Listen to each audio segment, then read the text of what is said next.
And we are back, folks, right here on WrestleRant, where every single Tuesday I, Graham GS and Matthews, break down all the events I watch on the WWE Network. Today we're talking NXT TakeOver Fatal 4-Way from September of 2014 as we continue on my NXT Live Special reviews, starting with Arrival and ending with whatever. I really have no idea right now. It all depends on how the schedule shakes out, which I have yet to kind of finalize, but time will tell. I know next week we're talking SummerSlam 2016. I know that's for a fact, but today, let's not skip ahead. Let's not get ahead of ourselves here. Today we're talking NXT TakeOver Fatal 4-Way. So, continuing along with the trend of the previous two TakeOver specials, another great show. I would say the weakest of the three up to this point, but still a pretty newsworthy and a very enjoyable show with an amazing main event.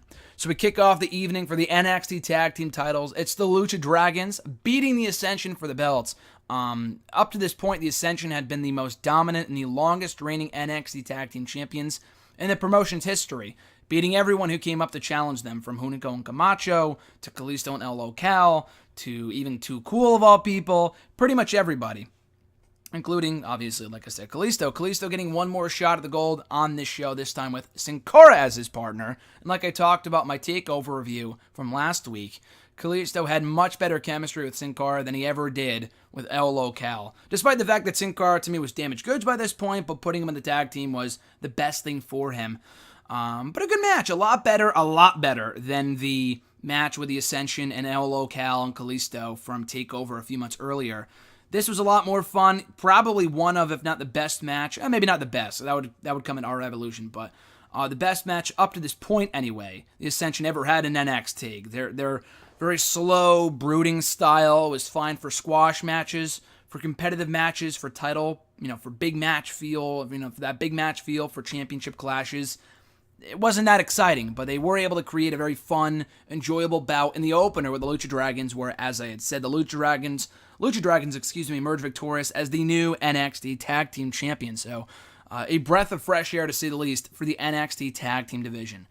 After that, we had CJ Parker come out looking to make short work of the unknown Baron Corbin.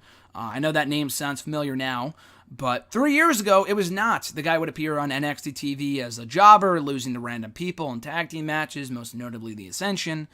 So CJ Parker got a televised entrance. Baron Corbin did not, hence why it looked like CJ Parker would score a quick victory. It was a quick victory, all right, not for CJ Parker, but rather Baron Corbin, who, as soon as the bell rang, tossed him down to the ground, clotheslined him, and then hit him with the end of days, which at that point, it still looks impressive to this day, but we had never seen anything like that before, TakeOver Fatal 4-Way. So seeing it on this show, it's like, holy shit, that's a great finisher. And he beat him literally within 29 seconds. So making very short work of CJ Parker, indeed, did Baron Corbin, making a hell of an impact upon his debut, or his re-debut, I guess, in NXT, on a TakeOver no less. Not even on a TakeOver, not even on an NXT TV episode, on an episode of NXT TV or whatever. No, on a TakeOver, so making a huge impression with the world watching. And then Baron Corbin obviously mounting to big things later on in NXT and on the main roster. After that, we had Enzo Amore taking on Sylvester Lefort in a hair versus hair match. This was not good. Obviously, Enzo is a lot better with Big Cass, especially at that point. Maybe not so much today, but even today that's the case. But definitely 3 years ago, and Enzo still sucked in the ring. Lefort was no better. Marcus Louis, I thought, was all right. Or no. Lefort was the all right one. Louis was the one that sucked. Colin Cassidy, Big Cass, whatever, he was okay too. Just the feud was really undercard comedy for the most part. It didn't really go anywhere. They should have just done a tag team match and been done with it, but they added the hair versus hair stipulation to make people care, which I guess they kind of succeeded to an extent. But they really screwed the pooch here, and no pun intended. I know they showed a video prior to the match of a dog losing her hair when Carmella, that was early on in the Carmella stages of NXT when she first aligned with Enzo and Cass. But, so the match itself was no good, and then Lefort, as a result of the loss, would have to get his head shaved. So, as they had said, they screwed the pooch here big time. I mean, not big time, like, who really cares at the end of the day, but it was really just kind of a waste of time. So, Enzo wins, which means that Lefort was supposed to get his head shaved. But he didn't. He ran away. So they grabbed Marcus Louis, which even the commentators agreed was not fair because he was not in the part of the match. I know he was a heel, but he didn't lose the match. Lefort did. So why is Marcus Louis getting his head shaved? and not LaForte. That was pretty dumb. Or at least wait until a later date or whatever.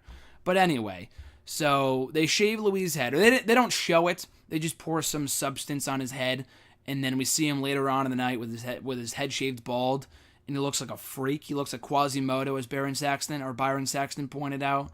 The guy sucked anyway. Just the weird look never really helped matters.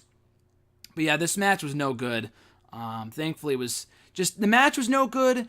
They didn't follow through on the stipulation with LaForte. LaForte lost the match, not Louis. Who cares who got shaved bald? But still, that was kind of just attention to detail. Pretty dumb. But this was by far the worst thing in the entire show. I think it was either after this match or the next one, but I might as well talk about it now. We had Hideo Itami, formerly known as Kenta, making his NXT debut after signing with Hulk Hogan, signing his WWE contract in the middle of the ring in Japan with Hulk Hogan. That's an amazing endorsement. A few months earlier. So he comes out, and they have just a really cool segment with Itami, of course, coming out introduced as Kenta, saying himself that he would like to be rebranded as Hideo Itami. He's out there with NXT General Manager William Regal, praising him, really building him up, touting him as this big international signing, one of the biggest, if not the biggest, in WWE history. At this point, maybe not so much true, but it was pretty cool. They built him up when he first arrived. So they were then interrupted by the Ascension, fresh off losing the NXT Tag Team titles. They come out really, really mad. They demand a rematch for the NXT Tag Team Championships, quickly throwing Itami out of the ring. Itami has none of this shit. He gets back in there and says, fuck this, I'm not getting my debut ruined by the Ascension of all people. He didn't actually say that, but I'm sure he was thinking it. He makes very short work of Connor and Victor, tossing them from the ring and becoming the last man standing, being the last man standing in the ring after this segment. So, great stuff here. A hell of a debut for Itami, really making him out to be a hell of a superstar, taking out the Ascension. Oh, again, at this point would be, a very easy feat. But back then, they were a dominant tag team. Say what you will about the Ascension, how much they sucked even then, but they were a dominant tag team. And Itami tossing them from the ring by himself was a pretty remarkable feat, in addition to debuting in NXT that same night. So again, really cool moment. And of course, that would later lead to Itami in the debuting Finn Balor, taking on the Ascension at the R Evolution show later that year. After that, we had Bull Dempsey taking on Mojo Rawley in a quick 1-minute squash. Literally a squash. Bull Dempsey just beat the shit out of him, jumped off the top rope with a splash or a headbutt, whatever, and won with that. So very short match, thankfully so. I could not have cared less about a Rawley-Dempsey match. God save us all. So very short-lived. I think Mojo Rawley got hurt anyway, not in this match, but it may have been after this happened. But I remember he got hurt around this time, and then he wouldn't come back for like another 6 or 7 months. So maybe they wanted to write him off TV by having him take a quick loss to Bull Dempsey to build him up. I'm not really sure. But Bull Dempsey obviously would go nowhere anyway. He would get cut from the company 2 years later, so not that pushed him out to anything. After that, for the NXT Women's Championship, Charlotte defending against Bayley. I know they've had many matches this year over the Raw Women's Championship, but this was their real first one-on-one encounter in a major matchup with a championship on the line. If you can recall, they did show footage of Charlotte turning on Bayley from a while before this, but they didn't mention the fact that Bayley and Charlotte had their first match against each other on NXT TV in the summer of July, around July 2013, the summer of 2013 in NXT, which is a really cool fact. And I don't even know if that was mentioned during their recent rivalry on Raw, but regardless, very, very good match. Not quite as good as Charlotte and Natalya or Paige and Emma from the previous TakeOver Arrival specials, but this was quite good. Bayley was well on her way to becoming a huge fan favorite, a very likable challenger, a very likable babyface in NXT for the women's division. Charlotte was well on her way to becoming a hateable heel, but they didn't really know what to do with Charlotte. It seemed like she was both a heel and a face. She beat Bayley here where she was bullying her prior to the match, before the bout. Then afterwards, after Charlotte won, and Bayley looked very good in the feet, afterwards, Sasha Banks comes out, who had been loosely aligned with Charlotte for a long time as part of the BFFs. She comes out, bypasses Charlotte, goes straight to Bayley, and shit talks her in the middle of the ring. Charlotte, for some reason, sympathizing for Bayley, despite the fact she just beat her in the middle of the ring and was bullying her prior to this match, comes to Bayley's aid, tosses Banks down to the floor, and that's it. I thought they would lead to a triple threat. We just got Charlotte and Sasha for TakeOver R Evolution. Then, of course, Bayley would re-enter the title picture by early 2015. But kind of a weird post-match. I understand what they were going for, but the crowd didn't know how to react. Like, is Charlotte a heel? Is she a face? Who knows? But the match itself was quite good, though. Not quite as good as past or later matches they would have in NXT. And, of course, on the main roster, too. But this was a very good match for what it was. And then the main event, a fatal four-way match for the NXT Championship. Adrian Neville defends against Sami Zayn, Tyler Breeze, and Tyson Kidd. Holy shit, this was amazing. Definitely one of the more underrated matches in NXT history, and definitely one of the more underrated matches from 2014. This match was fucking fantastic. All four guys having an amazing match here. They got 25 minutes. 25 minutes this match went. That's incredible. They got plenty of time, and rightfully so, well-deserved. They made the most of it with all these amazing spots. It's hard for me to even remember. They were all so great. There were so many of them. So I won't attempt to do play-by-play here. But towards the end, though, there were a bunch of them. There were a lot of cool spots. Most notably, which I thought he had the match won here, Neville hits the shooting star press, or just was it a shooting star press? Just a shooting star press from Neville seems like ordinary because of the red arrow. But anyway, pretty sure he did a splash, or I'm pretty sure it was a shooting star press on Sami Zayn. But before he can make the cover, Tyler Breeze tosses Neville from the ring, pins Sami Zayn for himself, and it honestly looked like he had the championship won. There were so many great near falls in this match. That's what made this match so great. And that wasn't even the best one. That was a great near fall, but not even close to being the best one in the match. So that happens. That was really fucking cool. They're all going at it. It's not like they're taking turns with one guy or two guys in a ring at the time. They're all in there pretty much all at the same time, going back and forth. Never a dull moment. You can never take your eyes off the screen. That's how great this match is. So then we get to the end here. There might have been one other spot, I know, like there was a double suplex and then Sami Zayn took them all down. That was pretty cool. All three remaining competitors, Tyler Breeze, Tyson Kidd, and Adrian Neville. That was pretty cool. The finish was phenomenal. So Sami Zayn, like a house on fire, is going crazy here. He's got this amazing, comeback story. He's all revved up, telling the story. And throughout the night, they had these great video packages building up all four guys in the match. And they were all really cool. Sami Zayn, they told the story with him about how, he was the ultimate underdog and he fell short against Cesaro. He fell short against Tyler Breeze at TakeOver a few months earlier. He's lost to all these people, and this is his chance to finally become NXT champion. You probably knew he wasn't going to win when he said during this video package, I will become NXT champion. It's more a matter of when, which would mean that he's not winning here, but he will win eventually, i.e. at our Evolution a few months later. But anyway, so we had his video package. We had the Tyler Breeze video package where he called them Uggos and Hobbits and Natty's husband, which was funny, and saying that he should be the most beautiful NXT champion of all time. Adrian Neville's was interesting because they played up the fact that he was getting more cocky as champion. He was getting cockier as champion the longer his reign lasted, which was pretty cool. I think it was Alex Riley who brought that up in the video package. Renee Young was on commentary for this show. She was decent with Tom Phillips and I forgot who the other person was. Tom Phillips and someone else. Was it Tensai? I don't think it was Tensai. Tensai was still wrestling, was he not? I don't remember. But this was just, I don't know, the commentary for this match is really well done. So anyway, what I'm trying to say here is that Tyson Kidd's video package comes up, and he's like, one guy in this match is full of heart. The other guy in this match is known as one of the greatest high flyers of all time. The other guy in this match is cocky and he's kind of a piece of shit, but he's very, very good. He can get the job done when he wants to. The other guy has this comeback story, talking about himself, and he's great, blah, blah, blah. And then he says, and then there's Adrian Neville, Sami Zayn, and Tyler Breeze. So he was talking about himself the entire time. That was great. Tyler Breeze too, but Tyson Kidd was such a great heel. He does not get enough credit for the work he did in NXT in 2014. He was fucking awesome. But anyway, so we get to the finish. I'm sorry to get sidetracked there. I had to mention that. So Sami Zayn, house on fire, takes out everybody. So he goes for the haluva kick on Tyson Kidd. He sees Neville in the corner of his eye at ringside. So instead of hitting the haluva kick, while he's going for that, he jumps outside the ring. Suicide dive on Neville, takes him out. Then he does that DDT through the ring ropes or the turnbuckle post or whatever that he's known for. He does that to Tyler Breeze. He's out.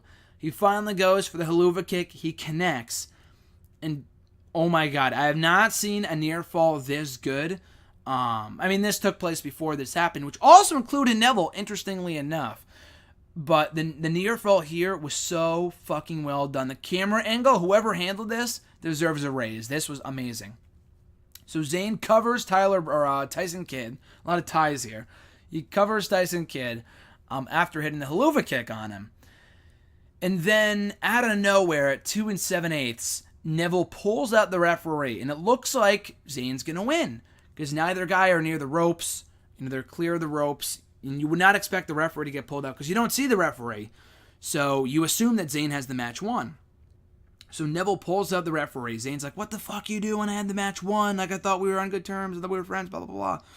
So then as he's arguing, Neville, right in the side of the face with the super kick, he goes out. Neville follows that up very quickly with a red arrow to score the victory over Tyson Kidd to retain his title. That was amazing. That was a great way of relaying the Neville desperation to retain his championship, of kind of being a heel, but not really. And Sami Zayn loses again, and he should have won the match when he had the chance. It really wasn't his fault, because he did do everything he was supposed to do. It's not like he took time hitting his finisher or whatever. But he was so close yet so far. The story they told here was tremendous, and that near fall was so great. The only other near fall in recent memory I thought was as good as this one, if not better, was the one with Neville and Seth Rollins on Raw from about 2 years ago, when Neville went for the championship, and he had Rollins pinned. He hit him with a red arrow, and Rollins' foot was on the rope. And it was like, 1, 2, oh, his foot's on the rope. And you really thought Neville had the championship won, even though it's kind of ridiculous to think about. It was so amazing. And this was just as good, if not better. That was tremendously well done.